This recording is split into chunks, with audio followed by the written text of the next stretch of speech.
طب ايه يا فارس، مش هتنام ولا ايه؟ خلاص الدنيا بقت بالليل والناس كلها نامت قاعدين بقالنا ساعة ومهديلك النور وعايزين ننام. طب بابا ممكن تحكي لي قصة وننام؟ احكي لك قصة. معايا قصة سيدنا يوسف، ايه رأيك؟ لا اصلا انا قريتها كتير. طيب معايا قصة سيدنا يونس والحوت. قريتها برضه كتير. طيب معايا الكتاب ده بقى فيه قصص كتير قوي. طب ممكن تحكي لي عمر بن الخطاب. اه انت مين حكى لك عن عمر بن الخطاب؟ سمعت عنه في المدرسة وهو شخص كويس. كان كويس جدا، بس اكتر حاجتين كانوا بيميزوه ان هو كان قوي بطريقة رهيبة، أقوى من سوبرمان. اقوى من سوبرمان بكتير. كان قوي وكان طويل وعريض وما كانش حد خالص يقدر يهزمه في اي قتال. كان في الحرب كان بيخش في الجيش بيطلع من الناحية التانية، وكان عادل بدرجة رهيبة. ولدرجة ان الشيطان نفسه كان بيخاف من سيدنا عمر. يعني لو كان هو سيدنا عمر ماشي في طريق، الشيطان يمشي من طريق تاني، من كتر ما هو كان حازم جدا وما كانش عنده تفرقة ما بين الناس. يعني الحد اللي كان يتطبق على أي واحد من المسلمين كان يتطبق على أي ولد من ولاده. يعني انت متأكد ان هو أقوى من سوبرمان؟ بكتير. كتير.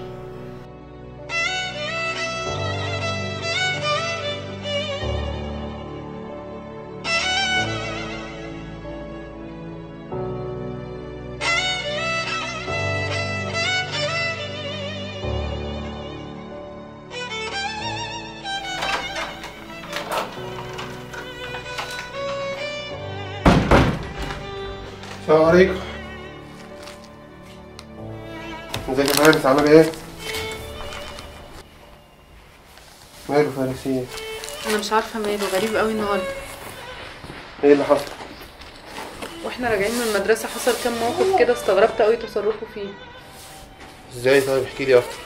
هقول لك. حصلت خناقه في الشارع ولقيت فارس متضايق وبيقول لي هو فين عمر؟ ما فهمتش قصده ايه من عمر. وقبل ما نطلع البيت لقيت ست غلبانه جدا ولقيته بيقول لي هو ازاي كده؟ هو فين عمر؟ ولما روحنا لقيته قاعد قدام التلفزيون بيعيط وكان بيتفرج على حريق المسجد الاقصى.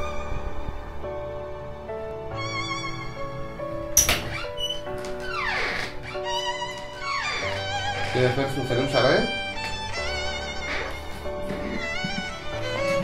ايه؟ احكي لي عملت ايه النهارده في المدرسة؟ ايه ده؟ ايه ده؟ انت ليه شفت صورة عمر؟ وعمر فين؟ الناس بتموت والمسجد الأقصى بيتحرق، انت قلت لي عمر هو اللي بيصلح كل ده. بابا، هو عمر مات؟ ولو عمر عايش هو إنسان حقيقي ولا لأ؟ ايوه عمر مات. مات عمر ومات معاه كل الصحابة ومات معاهم كل الحضارة اللي بنوها. بس انا لما كنت بحكي لك عن عمر ما كنتش بحكي لك عن عمر الانسان، كنت بحكي لك عن عمر الفكرة، عمر الصدق، المبادرة اللي ما كانش بيستنى حد يغير حاجة وكان هو بيغيرها بإيده. عمر العدل اللي كان بيطبق القانون على ابنه زي ما بيطبقه على أي حد تاني. عمر قيم الشخص. انت دلوقتي اللي تقدر تقول لي أمات عمر